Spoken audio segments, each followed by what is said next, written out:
নমস্কার সমস্ত দর্শক মণ্ডলী।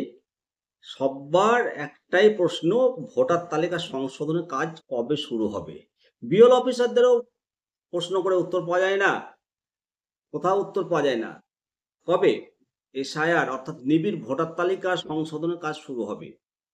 বিএলও অফিসাররা 2002 এর সঙ্গে 2025 ভোটার তালিকার ট্যালি কাজ শেষ করেছে। নির্বাচন কমিশন জানিয়েছিল যে পুজোর ছুটির পরপর ভোটার তালিকা সংশোধন কাজ 15 অক্টোবর থেকে শুরু হবে, কিন্তু সময় তো শেষ। 15 অক্টোবর তো শুরু হয়ে গেল, অফিসও তো খুলে গেছে। কই এসআইআর কাজ যে শুরু হচ্ছে না, কেন হচ্ছে না? অবশ্যই আজকের এই প্রতিবেদনে এসআইআর কেন দেরিতে শুরু হচ্ছে বা থমকে রয়েছে, আদৌ কি হবে পশ্চিমবাংলায় এসআইআর, আর হলে দেরির কারণগুলো কি, সমস্তটাই আজকের প্রতিবেদনে খুঁজে বের করব। সঙ্গে থাকুন। আপনারা দেখছেন নিমতিদা দর্শন, আমি শিবরাম সরকার। বন্ধুরা, পশ্চিমবঙ্গে এই নিবিড় ভোটার তালিকা সংশোধন প্রক্রিয়া নিয়ে একাধিক প্রশ্ন উঠেছে। রাজ্য সরকারের দাবি যে এসআইআর এর আড়ালে এনআরসি করা যাবে না এবং ভোটারদের নাম ভোটার তালিকা থেকে কিছুতেই বাদ দেওয়া যাবে না। এই পরিস্থিতিতে রাজ্যে কবে এসআইআর হবে সেই প্রশ্ন উঠছে। আর রাজ্যের বিরোধী দল বিজেপি, তারা এসআইআর পক্ষে সওয়াল করছে। এসআইআর হবে, এসআইআর হবে এটা ধরে নিচ্ছি, তো কবে হবে? নির্বাচন কমিশনের সূত্রের খবর অনুসারে পুজোর পরপরই এসআইআর শুরু হওয়ার কথা ছিল, কিন্তু পুজোর ছুটি শেষ হয়ে এক সপ্তাহ কেটে গেল, পুরোপুরি কাজ শুরু হয়নি। তো এসআইআর নিয়ে আবার প্রশ্ন উঠছে, আদৌ কি হবে? নির্বাচন কমিশনের সূত্রের খবর পিছিয়ে যাওয়ার কারণ হবে তো বটে। তো পিছিয়ে যাচ্ছে মোটামুটি বেশ 4টি কারণ রয়েছে গুরুত্বপূর্ণ। কালী পূজা, দীপাবলির পর সরকারি অফিসগুলো পুরোদমে খুলে যাবে, আর সেই সময় এসআইআর প্রক্রিয়া শুরু হবে আশা করা যাচ্ছে। এবং আরেকটা গুরুত্বপূর্ণ কারণ যে এখনো এসআইআর জন্য কর্মী নিয়োগ সহ একাধিক গুরুত্বপূর্ণ কাজ শেষ হয়নি।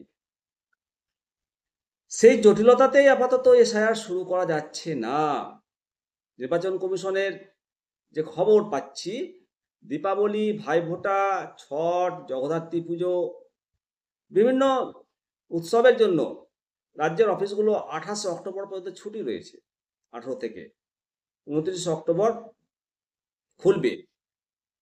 সুতরাং এত বড় একটা গুরুত্বপূর্ণ কাজ এই ছুটির আবহে শুরু না হওয়াটাই স্বাভাবিক।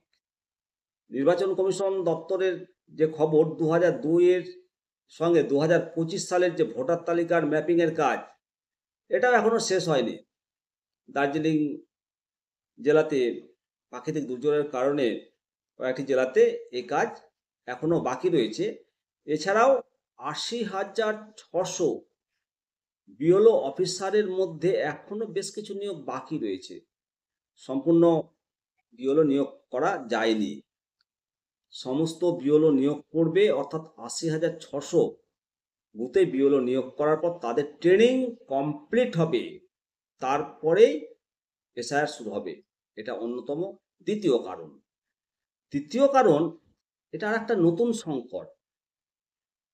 ইলেকট্রাল রেজিস্ট্রেশন অফিসার ইআরওদের নিয়োগ নিয়ে অভিযোগ উঠেছে।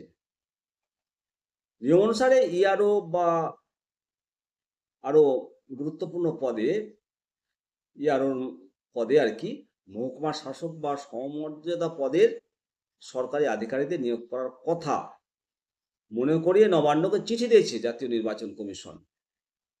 তে বলা হয়েছে 294টি বিধানসভা কেন্দ্রের মধ্যে 152টিতে জুনিয়র আধিকারিকদের ইআরও হিসাবে নিয়োগ করা হয়েছে।